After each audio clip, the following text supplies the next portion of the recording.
इस बीच एक बड़ी खबर, ईरानी संसद के स्पीकर गालिबाफ का बयान। ईरानी संसद के स्पीकर गालिबाफ ने बयान दिया है कि किए गए वादे निभाने ही होंगे। महत्वपूर्ण समझौते के लिए कोई दूसरा रास्ता नहीं है। जैसा बोओगे वैसा काटोगे, कोई किंतु परंतु नहीं, कोई बहाना नहीं। तो गालिबाफ की तरफ से बयान सामने आ रहा है और ऐसे में ये मानिए कि ईरानी संसद के स्पीकर गालिबाफ का ये बयान अपने आप में बहुत बड़ा बयान माना जाता है। तो महत्वपूर्ण समझौते के लिए दूसरा रास्ता नहीं है। और ऐसे में देवनाथ सर, ये बहुत बड़ा बयान है, क्योंकि यहाँ पर ये देखिए समझ में आ गया है कि गालिबाफ क्या चाह रहे हैं, ईरान क्या चाहता है अमेरिका से समझौते के दौरान। हाँ गीतू, सबसे बड़ी बात है कि ईरान ये चाहता है कि 27 फरवरी को जिस तरह से हालात थे, पहले तो उस हालात में जाना पड़ेगा।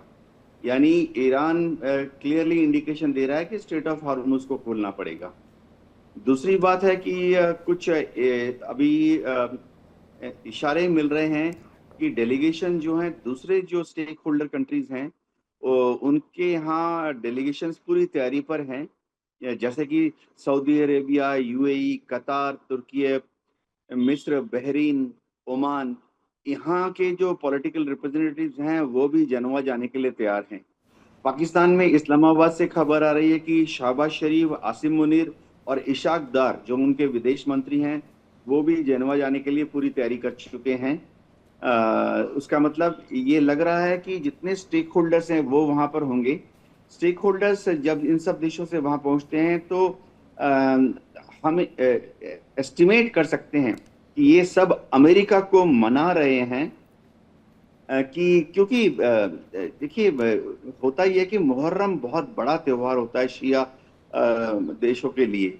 तो ये जो जितने रिप्रेजेंटेटिव जा रहे हैं सब गल्फ कंट्रीज से, मुस्लिम कंट्रीज से, ये डेफिनेटली अमेरिकन जो कंटिजेंट आएगा उसको समझाएंगे कि धार्मिक आधार पर बहुत बड़ा एक रिक्वायरमेंट है कि मुहर्रम के 40 दिन के दौरान युद्ध ना हो। एक और चीज है जो कि भावना को समझना पड़ेगा कि मुहर्रम जो है वो शहीद लोगों को श्रद्धांजलि देने की एक परंपरा रही है, और मुहर्रम के दौरान शहीद होने की, भविष्य में शहीद होने की जो भावना है उसको भी सिखाया जाता है नेक्स्ट जनरेशन को। तो डेफिनेटली ऐसे मौके पर अगर मुहर्रम के समय में अगर ये युद्ध चलता रहा है तो दोनों चीजें होंगी। एक तो ईरान की जो यंगर जनरेशन है उनमें देश के लिए जो मर मिटने की भावना है उसको बल मिलेगा, और दूसरी बात है कि मुहर्रम के समय में अगर युद्ध चलता रहेगा तो फिर ईरान के आम लोग भी सोचेंगे कि अमेरिका विलेन है, इजराइल विलेन है, दूसरे अरब मुल्क ज्यादातर सुन्नी है वो भी विलेन है।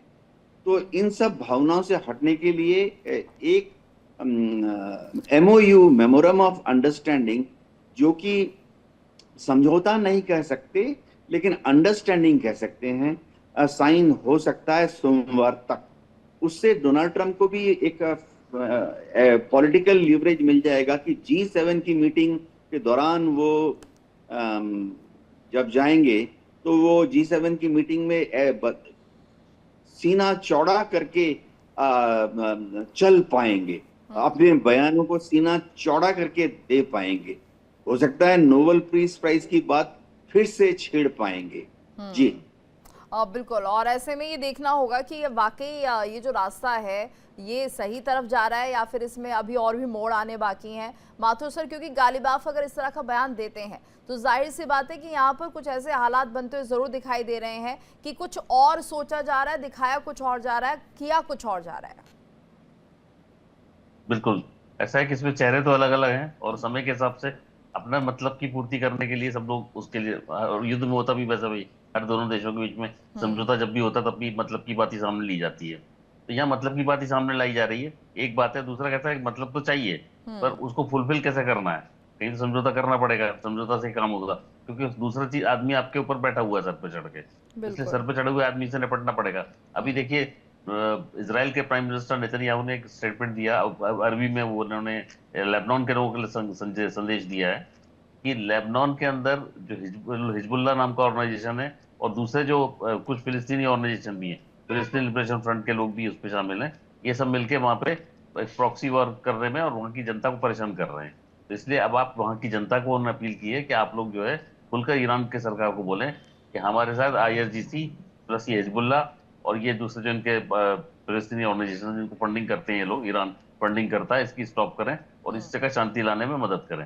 क्योंकि अगर ऐसा लड़ाई चलती रहेगी तो इसराइल को अटैक करना पड़ेगा, क्योंकि अंततः वो इसराइल पे अटैक करते हैं तो उनको काउंटर अटैक करना पड़ता है। इसमें नुकसान कोलेटरली और दूसरा ह्यूमन पॉइंट ऑफ व्यू से लेबनान की पब्लिक का होता है। तो इसको आप ठीक करें। तो ये जो प्रस्ताव उन्होंने दिया है, इसके कारण इनके सामने एक बात आ रही है कि ये इनको सुधारना पड़ेगा उस चीज को, एक बात है। और ये बहुत अच्छा तरीका है कि अगर आप कोई समझौता करते हैं, सबसे पहले दुनिया को कॉन्फिडेंस में लें कि हम अपने प्रॉक्सीज को पीछे हटाएंगे, दुनिया प्रॉक्सीज नहीं चलाएंगे। इसमें दबाव होना चाहिए ईरान पर, क्योंकि ये ईरान का गलत मूव है और इसके कारण ही दुनिया में अनरेस्ट है और कोई कारण नहीं है। बाकी अगर वो अमेरिका नहीं आता वहाँ पे, अगर ऐसा नहीं होता तो बिल्कुल ये चीज उनके माथुर सर, एक बार फिर से आपका रुख करेंगे। अभी आपकी आवाज़ हम तक स्पष्ट नहीं पहुंच पा रही, एक बार टेक्निकल दिक्कत को दुरुस्त करने की कोशिश करते हैं। मनोज जी, देखिए जिस तरह से पूरा माहौल बना हुआ है, न्यूक्लियर को लेकर क्या लग रहा है, कोई रास्ता निकल सकता है क्या? क्योंकि न्यूक्लियर डस्ट को ट्रांसफर करना ही अपने आप एक बहुत बड़ी चुनौती होगी, या फिर इस पर अमेरिका अपना कब्जा कर लेगा? आखिर ये जो न्यूक्लियर वाला मामला है वो कैसे सुलझेगा?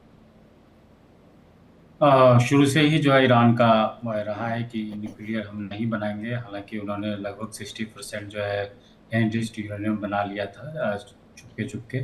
और जिस तरह से फरवरी 27-28 को जो वार्ता हो रही थी, उस समय भी जो है ईरान लगभग तैयार था कि हम इस पे जो है आगे न्यूक्लियर पे आगे हम नहीं बढ़ेंगे।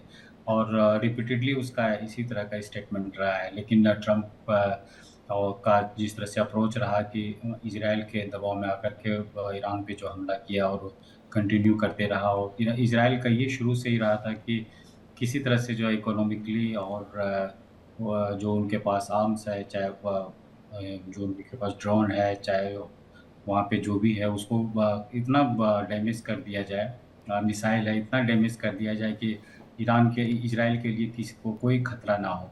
इसको लेकर के ऐसा लग रहा है कि डोनाल्ड ट्रम्प जो है इजराइल के झांसे में आ गया और इस तरह का युद्ध हो गया। तो शुरू से ही जो है वो ईरान का अप्रोच रहा है।